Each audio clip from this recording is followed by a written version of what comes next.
Mi madre robó mi fondo universitario, así que la llevé a juicio y le quité todo. Vació mis ahorros, me manipuló para que rechazara el trabajo de mis sueños y pensó que simplemente lo aceptaría. Pero cuando descubrí que falsificó documentos para robarle también a mi hermano. La demandé, obtuve la custodia de mi hermano menor y ahora ella está arruinada, sola y sin excusas.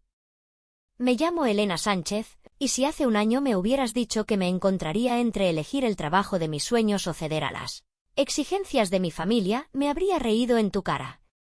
Pero aquí estoy, con 22 años, un título en informática, una oportunidad dorada en mis manos y el peso aplastante de la culpa sobre mis hombros.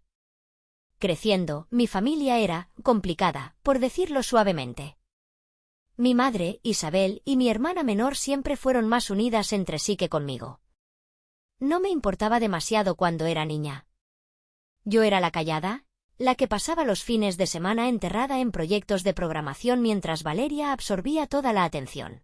Era de esas niñas que podían llorar para salir de un problema y tener a mamá en la palma de su mano en segundos. Mientras tanto, se esperaba que yo fuera la madura, la hija responsable que no pedía nada y se encargaba de sí misma. Mi padre, Carlos, era mi mayor apoyo. Era ingeniero, calmado, lógico, siempre presente cuando lo necesitaba. No importaba lo ocupado que estuviera, nunca se perdía ninguno de mis eventos escolares. Fue él quien me introdujo en la programación, quien me animó en cada competencia, quien hacía panqueques los domingos por la mañana que, aunque eran solo panqueques con chispas de chocolate, para mí eran perfectos. Hasta que hace 2 años, se fue. Un accidente de coche en su camino de regreso del trabajo lo cambió todo. Tras la muerte de papá, el equilibrio en nuestra familia colapsó. Mamá se aferró a Valeria como si fuera lo único que la mantenía a flote, mientras que yo me volví invisible, excepto, claro, cuando había que arreglar algo, pagar cuentas o resolver problemas. Entonces, de repente, yo era la adulta de la casa. Pero tenía un plan. Me esforcé al máximo, manteniendo un promedio de 10 en ingeniería informática mientras trabajaba a medio tiempo en el departamento de TI de mi universidad. Me repetía que si aguantaba un poco más, podría construir una vida para mí. Y lo logré. Hace unos meses, recibí una oferta para el trabajo de mis sueños, una posición como ingeniera de software en una de las mejores empresas tecnológicas de Madrid. El tipo de empleo por el que la gente lucha durante años. El proceso de selección fue brutal, 6 rondas de pruebas de programación, entrevistas técnicas y evaluaciones conductuales. Pasé semanas preparándome, sobreviviendo a base de café y pura determinación. Y valió la pena. Cuando recibí el correo, no podía creerlo. Un sueldo base de 65.000 euros al año, más un bono de firma y opciones sobre acciones. Esto no era solo un trabajo, era el comienzo de una carrera real. Una oportunidad para finalmente construir algo para mí. Quería celebrarlo, pero en el fondo ya lo sabía, mi familia no lo vería como una buena noticia. Y tenía razón. Una semana después de recibir la oferta, mamá entró en mi habitación con esa mirada, esa que tenía cuando estaba a punto de darme malas noticias. Se sentó en mi cama, tomó el peluche de pingüino que papá me había regalado en mi cumpleaños número 16 y suspiró dramáticamente. Elena, tenemos que hablar sobre tu oferta de trabajo. Inmediatamente, mi estómago se hundió. Me dijo que Valeria estaba teniendo problemas en la universidad, que sufría de una ansiedad paralizante, y que necesitaba tomarse un descanso que implicaba volver a casa y generar más gastos. Mamá no podía manejarlo sola. Así que, por supuesto, yo tenía que intervenir. Quería que rechazara el trabajo en Madrid y buscara algo local, para poder ayudar con las cuentas, cuidar de mi hermano de 10 años, Mateo, y estar ahí para Valeria. Intenté razonar con ella. Le expliqué cómo podría ayudar mejor a la familia una vez que fuera económicamente estable. Le mostré proyecciones salariales, cálculos del costo de vida, hojas de Excel que demostraban que esta decisión era lo mejor para todos a largo plazo. Pero a mamá no le interesaba la lógica. La familia es lo primero, Elena. No puedo creer que siquiera estés pensando en dejarnos cuando más te necesitamos. Y ahí lo entendí, no me estaba pidiendo, me estaba ordenando. No importaba cuánto trabajara, cuánto planificara, nunca tuve permitido irme. Durante días, luché con la decisión. Cada vez que pensaba en elegir mi futuro, la culpa me devoraba. Ya podía oír la voz de mamá en mi cabeza, diciéndome que los estaba abandonando. ¿Y Valeria? No parecía lo suficientemente ansiosa como para perderse fiestas, subir fotos de compras a Instagram o viajar con sus amigas, pero, de alguna manera, estaba demasiado afectada para terminar el semestre. Me estaba volviendo loca. Incluso contacté al Departamento de Recursos Humanos de la empresa, desesperada por más tiempo, pero solo pudieron extender el plazo de la oferta unos días. No tenía apoyo financiero, ni aval para alquilar un piso, ni una red de seguridad. Y cada vez que intentaba pelear por mi futuro, mamá presionaba más fuerte. Hasta que dijo la frase que me rompió por completo. Tu padre estaría tan decepcionado de ti. No podía respirar. Papá fue quien me enseñó a soñar en grande, a esforzarme por más, a no conformarme nunca. Y ahora estaban usando su memoria en mi contra. Así que lo hice. Envié el correo rechazando el trabajo. Y así, mi sueño se escurrió entre mis dedos. Pero algo dentro de mí cambió ese día. Porque, aunque hice lo que mamá quería, me di cuenta de una cosa. Esto no había terminado. Esto era solo el comienzo. Hace 2 años, mi padre, Carlos Sánchez, murió en un accidente de coche mientras volvía del trabajo. Fue repentino, brutal y dejó un vacío en nuestras vidas que ninguno de nosotros supo cómo llenar. Papá era el tipo de hombre que nunca se perdía un momento importante. Cada competencia de programación, cada evento escolar, siempre podía contar con que estaría allí, animándome. Fue él quien me enseñó a depurar mi primer programa, quien se quedaba despierto conmigo hasta tarde explicándome algoritmos cuando me frustraba. Y cada domingo por la mañana, sin falta, hacía panqueques normales con chispas de chocolate, pero actuaba como si fueran una obra maestra culinaria. Los volteaba mientras nos contaba historias de su época universitaria, repitiendo los mismos chistes malos de papá cada semana. Era su tradición. Nuestra familia no era perfecta, pero era estable. Papá era la presencia lógica y firme que mantenía todo en equilibrio. Mamá, Isabel, era todo lo contrario, emocional, impulsiva, siempre reaccionando en lugar de pensar. Pero de alguna manera, funcionaban juntos. Cuando ella se dejaba llevar por el momento, él la calmaba. Y entonces él se fue. Y no fue solo el duelo lo que nos golpeó, fue la completa desaparición de todo lo que hacía que nuestro hogar se sintiera seguro. Mamá cambió de la noche a la mañana. No de la manera en que la gente en duelo cambia normalmente. No hubo una fase en la que nos apoyara a todos por igual, tratando de encontrar una nueva normalidad. En lugar de eso, se aferró a Valeria como si fuera lo único que la mantenía a flote. ¿Y yo? Sentí que había desaparecido. Al principio, me dije a mí misma que lo estaba imaginando. Seguía viviendo en la misma casa, ¿no? Seguía haciendo todo lo que solía hacer, ayudando con Mateo, manteniendo la casa en orden, asegurándome de que las cuentas se pagaran a tiempo. Pero emocionalmente ya no era su hija. Era un recurso, alguien que se suponía que debía sacrificarse sin quejarse. Porque Valeria era la niña dorada ahora. Siempre había sido la más dramática de la familia. La social, la que demandaba atención. Mientras yo pasaba las tardes enterrada en libros o aprendiendo nuevos lenguajes de programación, ella era el centro de cada fiesta, acumulando seguidores en Instagram como si fuera su trabajo de tiempo completo. Cuando papá estaba con nosotros, había equilibrio. No dejaba que mamá la malcriara demasiado. Si Valeria hacía un berrinche por no conseguir lo que quería, papá era el que la bajaba a la realidad. Pero con él fuera de escena. Ya no había nadie que le dijera que no. El primer gran cambio ocurrió en su último año de instituto. Valeria soñaba con entrar en el equipo de animadoras. No lo logró porque, siendo honestos, no era muy buena. Pero en lugar de aprender a lidiar con la decepción como cualquier persona normal, Valeria tuvo una crisis. ¿Y qué hizo mamá? Le permitió faltar a la escuela una semana entera y maximizó una tarjeta de crédito en compras terapéuticas para que se sintiera mejor. Luego, cuando no la aceptaron en la universidad que quería, mamá llamó a la institución todos los días durante 2 semanas, tratando de convencer a alguien, cualquiera, de que la admitiera. Cuando eso falló, intentó solicitar préstamos privados para hacer una donación a la escuela, con la esperanza de que eso le abriera las puertas. Era una locura. Mientras tanto, yo tenía un trabajo a medio tiempo.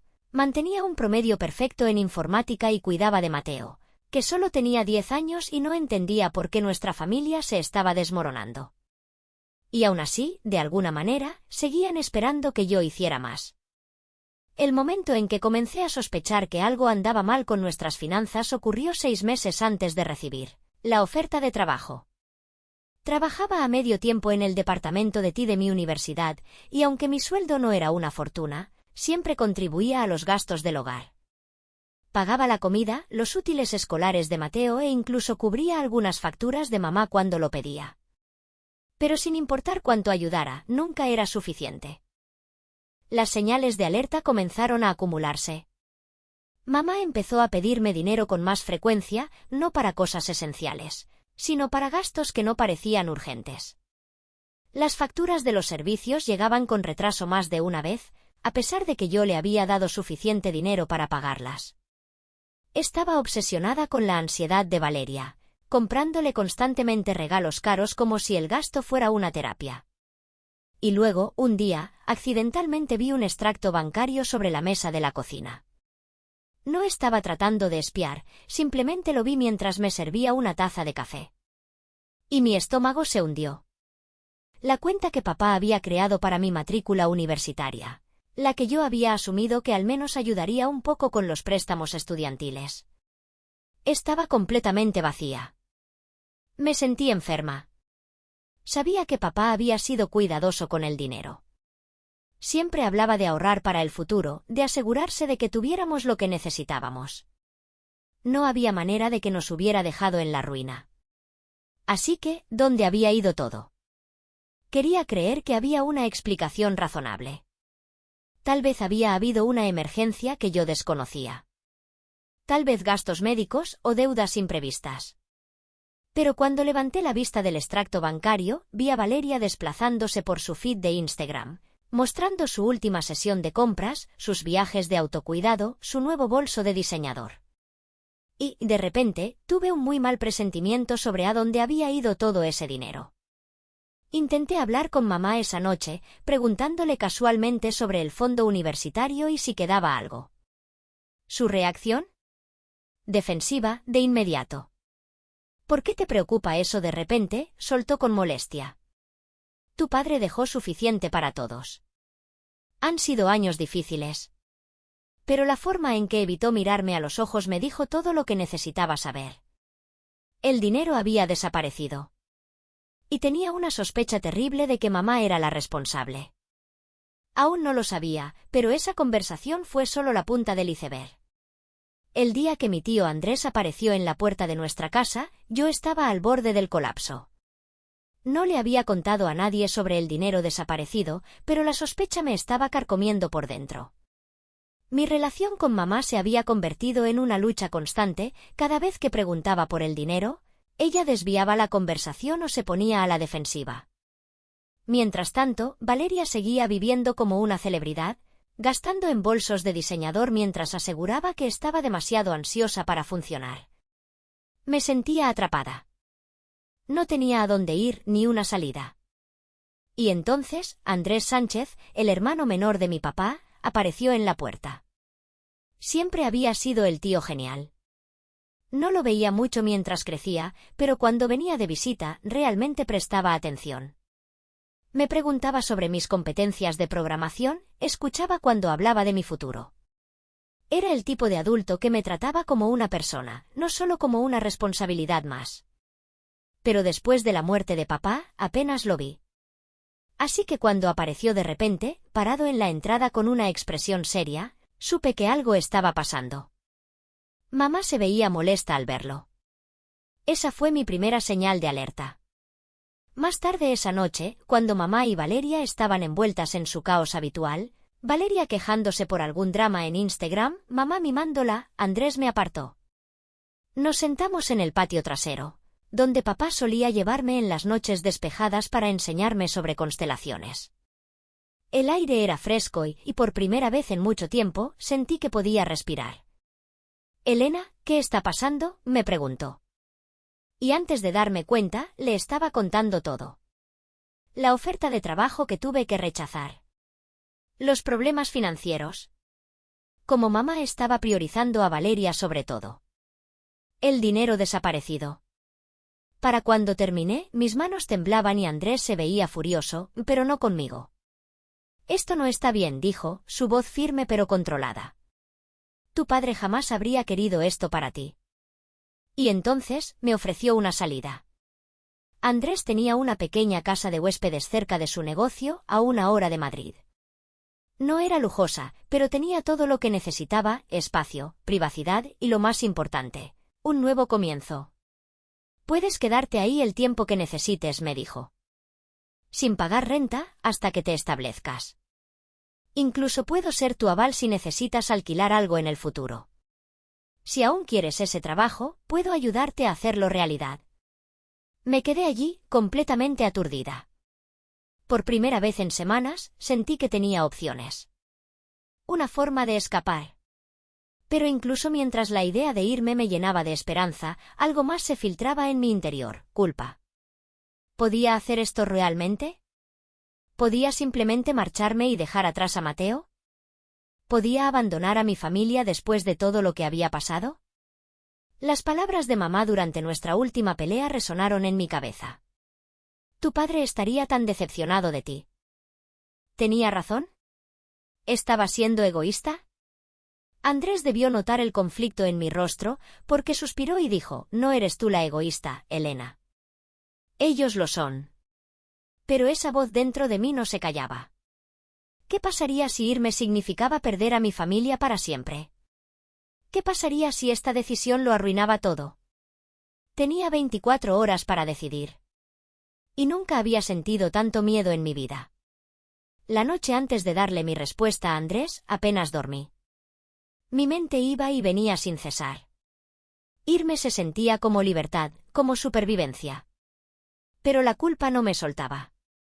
Pensé en Mateo, mi hermano pequeño, que aún dependía de mí. Pensé en papá y en lo que él habría querido. Para cuando salió el sol, había tomado mi decisión. Aceptaría la oferta de Andrés. Era la decisión más difícil que había tomado en mi vida, pero, por primera vez en mucho tiempo, sentí que estaba eligiendo por mí. Me levanté de la cama, lista para empezar a empacar, pero cuando llegué a mi escritorio, me detuve en seco. Mi portátil había desaparecido. Al principio, pensé que estaba imaginando cosas.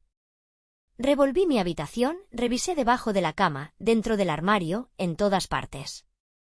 El pánico se apoderó de mí.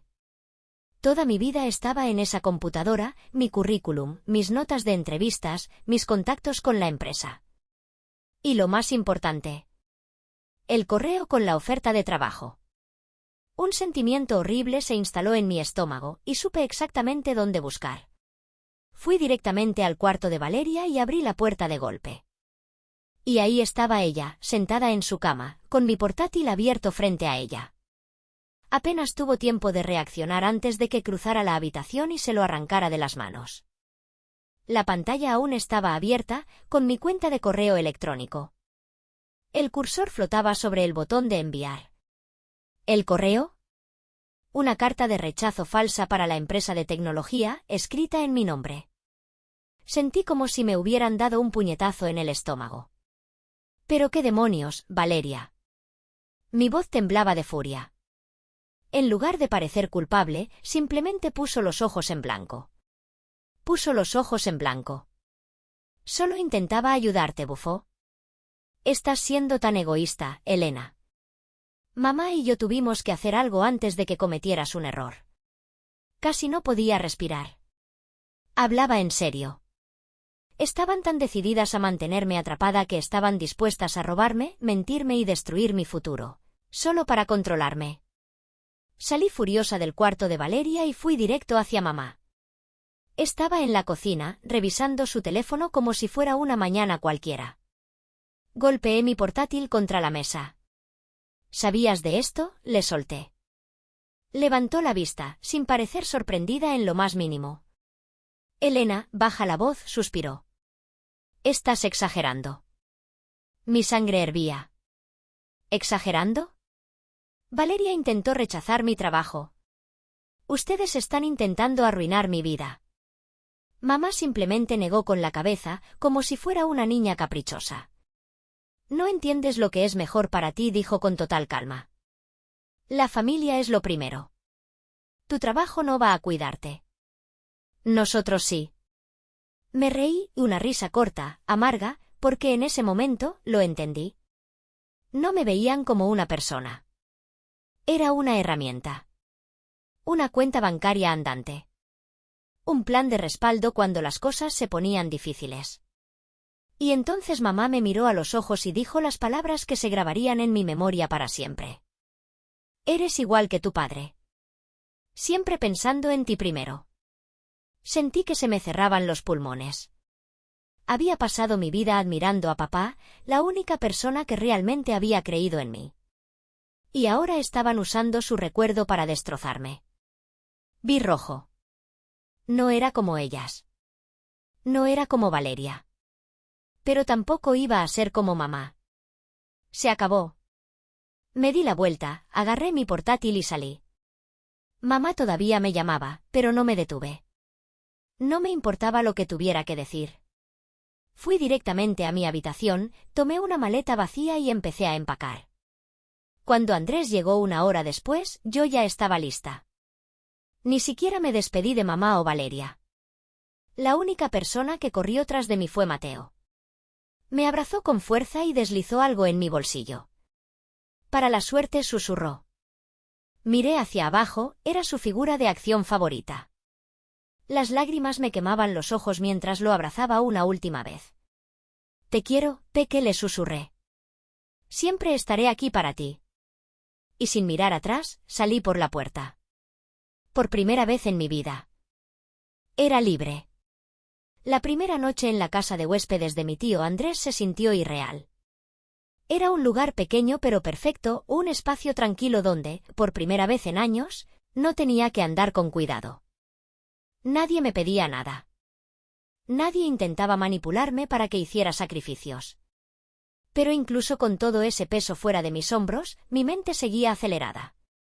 Sentía que lo había perdido todo, o al menos, eso parecía. Mamá había dejado claro que si cruzaba esa puerta, para ella estaba muerta. ¿Y Valeria? Ya podía imaginar sus publicaciones en Instagram, contando cómo la había abandonado. Pero entonces, algo sucedió que cambió todo. Mientras desempacaba, Andrés me entregó un sobre viejo y gastado.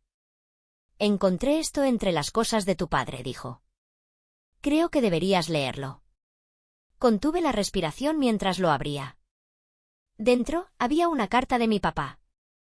Estaba dirigida a mí. Y lo que leí dentro sacudió por completo mi mundo. En la carta, papá hablaba de sus sueños para mí, de lo orgulloso que estaba de todo lo que había logrado, de cómo sabía que estaba destinada a cosas grandes. Pero luego, la carta tomó un giro oscuro. Habló sobre mamá. Sobre cómo siempre había sido irresponsable con el dinero. Sobre cómo había pasado años tratando de proteger nuestro futuro, no solo del mundo, sino de ella. Y luego, la bomba. Papá había estado planeando dejarla. No por otra mujer, no porque no nos quisiera, sino porque temía en lo que se estaba convirtiendo. Había estado ahorrando dinero en una cuenta separada, destinada a Mateo y a mí, porque sabía que si algo le pasaba, mamá se gastaría todo. Sentí que el pecho se me cerraba. De repente, todo tenía sentido. El dinero desaparecido. La forma en que mamá se aferró a Valeria después de la muerte de papá. Su obsesión por mantenerme bajo control. Ya había vaciado los ahorros de papá. Y ahora, estaba tratando de hacerme lo mismo a mí. Le mostré la carta a Andrés, con las manos temblando. Su rostro se endureció mientras la leía. Sabía que algo no cuadraba, murmuró. Pero esto es peor de lo que imaginaba. Andrés no solo estaba molesto, estaba furioso. Así que empezamos a investigar. Con la carta de papá como guía, Andrés hizo algunas llamadas a su viejo abogado, al contador de papá, incluso a un ex compañero del banco donde manejaba nuestras finanzas. Y lo que descubrimos fue aún peor de lo que pensaba. Mamá no solo había gastado mi fondo universitario. Había vaciado varias cuentas. Mi fondo universitario. Los ahorros de Mateo para su educación. El fondo de emergencia familiar que papá había creado. Todo desaparecido en cuestión de meses después de su muerte. ¿Y en qué lo había gastado? En las compras de Valeria. En viajes de fin de semana. En autocuidado, que de alguna manera solo se aplicaba a ella y a Valeria, nunca a Mateo o a mí. Me dieron ganas de vomitar. Y luego, Andrés encontró algo aún peor. Su amigo abogado revisó los registros y dijo, esto no es solo inmoral. Es ilegal. Aparentemente, mamá había falsificado documentos para obtener acceso total a las cuentas de papá. El dinero que tomó no era suyo para gastar, especialmente los fondos destinados a Mateo. Eso significaba que teníamos un caso en su contra. Un caso muy, muy sólido. Andrés me miró a los ojos y me dijo, Elena, podemos tomar acciones legales. No tienes que decidir ahora, pero si lo hacemos, iremos hasta el final. Ni siquiera dudé. Hagámoslo. Mamá había pasado años controlándome, manipulándome, haciéndome sentir que le debía mi vida. Pero ahora, la verdad por fin había salido a la luz. Y no iba a dejar que se saliera con la suya. Por primera vez desde la muerte de papá, sentí esperanza. Mamá me había robado mi futuro una vez. No iba a dejar que lo hiciera de nuevo. Una vez que reunimos todas las pruebas, el abogado de Andrés presentó la demanda. No pasó mucho tiempo antes de que mamá recibiera los documentos, acusaciones de fraude financiero, falsificación y malversación de fondos. Pensé que pelearía. Esperaba rabia, negación, tal vez más manipulación. Pero en su lugar. Se quedó completamente en silencio. Durante semanas, no llamó, no envió mensajes, nada. Era inquietante, como la calma antes de la tormenta. Entonces, se fijó la fecha del juicio. En la corte, las pruebas hablaban por sí solas. Los registros bancarios mostraban cada transacción sospechosa, todas llevaban a ella. Los documentos falsificados fueron verificados como fraudes. Incluso la agenda personal de mamá, donde anotaba cada compra, cada ajuste a las cuentas, se convirtió en una prueba condenatoria en su contra. El juez no tardó en ver la verdad. Su defensa era débil, solo una historia de lágrimas sobre cómo solo intentaba mantener a la familia unida. Pero el verdadero golpe final llegó cuando la corte vio los registros de gastos de Valeria. Cada bolso de diseñador, cada viaje, cada compra de lujo hecha con dinero robado, todo bajo la supervisión de mamá. No había excusa para eso. Y así, la farsa de mamá se derrumbó. El juez falló en su contra, ordenándole que devolviera cada céntimo que había tomado, con intereses. Pero lo peor para ella. Esto no era solo un caso civil. La falsificación y el fraude financiero son delitos. Mamá enfrentaba consecuencias reales. Pero con el fraude expuesto, surgió otra batalla, una que no iba a perder. La custodia de Mateo. El juez vio el panorama completo, mamá nos había descuidado financieramente, había usado los ahorros de Mateo como su caja personal y no era apta para criarlo. Así que cuando Andrés y yo solicitamos la custodia, teníamos un caso fuerte. Mamá peleó, por supuesto, lloró en la corte, se hizo la víctima. Trató de manipular a todos para que creyeran que solo era una madre incomprendida. Pero el juez no lo creyó. Mateo quedó bajo nuestro cuidado. Mamá perdió todos sus derechos de custodia. Intentó protestar, pero el tribunal la silenció rápidamente.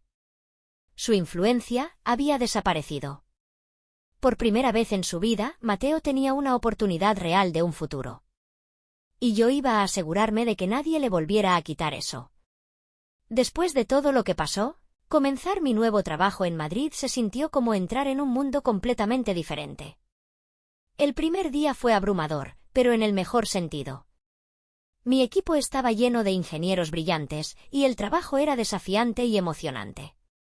Finalmente estaba haciendo lo que amaba, trabajando en proyectos de inteligencia artificial de vanguardia, resolviendo problemas reales y siendo valorada por mi talento. 6 meses después, mi jefe me llamó aparte y me dijo que ya estaba en camino a un ascenso. Había pasado años escuchando que mis ambiciones eran egoístas, que elegir mi futuro significaba traicionar a mi familia.